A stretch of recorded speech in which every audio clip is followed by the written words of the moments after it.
चिंता करने की जरूरत नहीं है, मैं आपके साथ हूं। किसी की इतनी हिम्मत नहीं जो मुझे अंदर जाने से रोके। चलो अब लोकेशन सेंड करो, मैं आ रहा हूं। इतना कहकर अभिनव ने फोन काट दिया और कुछ सेकंड्स में ही उसके मोबाइल पर भारती की लोकेशन भी आ गई थी।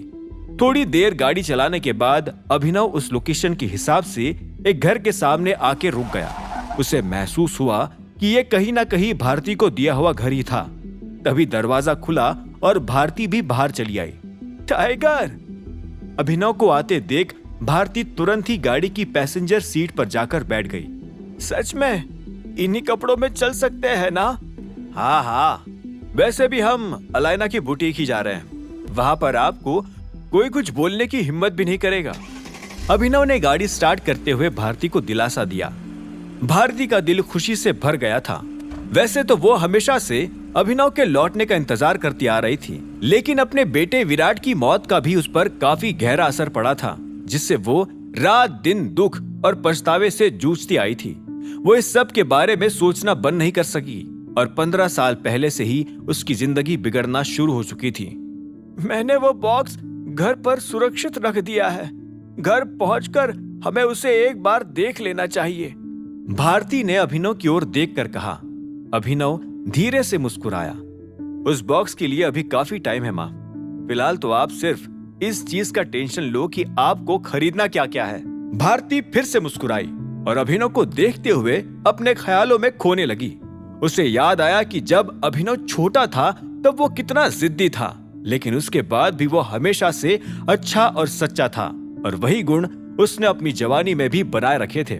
ईमानदारी और जिंदा दिली अभिनव ने अपनी माँ से सीखी थी, वही उसकी जिद और निडरता अपने पिता संजय से।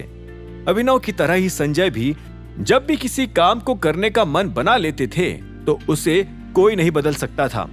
उन्हें किसी दूसरे ऑप्शन से सहमत करवाना अक्सर दूसरे लोगों के लिए नामुमकिन ही साबित होता था। और हम यहाँ पहुंच भी गए। अभिनव की बात सुनते ही भारती अपने मन से असल दुनिया में बाहर आ गई और उसने गाड़ी की खिड़की से बाहर अपने सामने एक बड़ी सी बिल्डिंग देखी। अलाइना का बुटीक फिलहाल अपने खूबसूरत स्टोर, क्वालिटी और सेल्स के कारण शहर में दूसरी पोजीशन पर था। साथ ही पूरे मार्केट में ये बात भी उठ रही थी कि वो जल्द ही नंबर 1 पर भी आने वाला था। अभिनव भारती को लेकर स्टोर के अंदर चला गया और तभी एक सेल्स पर्सन भी बाहर आया। वेलकम सर, आप क्या खरीदना चाहेंगे? अभिनव ने अपना सिर भारती की तरफ झुका लिया। इन्हें जो कुछ भी चाहिए वो सब हम लेंगे। सेल्स पर्सन भारती की ओर मुड़ गया। जी मैम, आप क्या लेना चाहेंगी?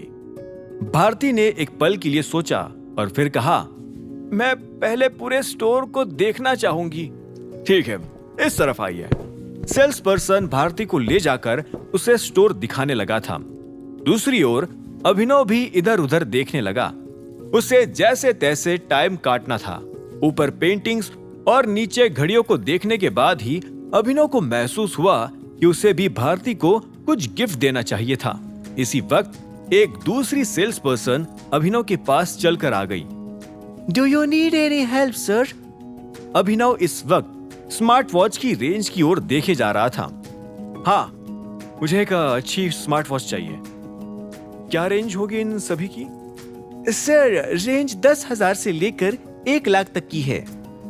वो सेल्स पर्सन उसे सभी घड़ियां निकालकर दिखाने लगी। हमारे पास 90,000 में लाल एल्यूमिनियम केस के साथ स्मार्ट वॉच 7 GPS एडिशन है। 45,000 रुपए में स्मार्ट वॉच 4 GPS एडिशन है और 55,000 में smart watch 5 non GPS edition है। स्मार्ट वॉच 4 और 5 पर फिलहाल डिस्काउंट ऑफर्स भी चल रही है। ठीक है, एक स्मार्ट वॉच 7 पैक करवा दो। अभिनव ने ऑर्डर दिया ही था कि अचानक उसे आसपास कहीं से शोर सुनाई दिया। मैडम, आपको अभी जाना होगा। इस सेल्स पर्सन की आवाज जरूरत से ज्यादा ऊंची थी।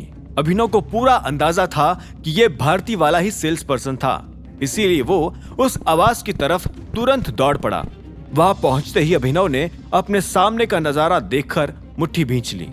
एक जाना पहचाना आदमी उसकी मुंह बोली मां भारती को भला बुरा सुनाया जा रहा था। यह क्या बवाल हो रहा है? अभिनव उनके करीब आते हुए चिल्लाया। और भारती के सामने आकर खड़ा हो गया, जिसका सिर फिलहाल शर्म से झुका हुआ था। अभिनव की आंखें गुस्से से लाल थी। उसे लगा नहीं था कि अलायना के स्टोर पर भी लोग उसकी मुंह बोली माँ के साथ इस तरह की बदतमीजी कर सकते थे। आगे की कहानी जानने के लिए देखें अगला एपिसोड सिर्फ पॉकेट एफएम के यूट्यूब चैनल पर, और द रिटर्न ऑफ टाइगर के सारे एपिसोड्स को सुनने के लिए डिस्क्रिप्शन में दी लिंक से डाउनलोड करें पॉकेट एफएम ऐप।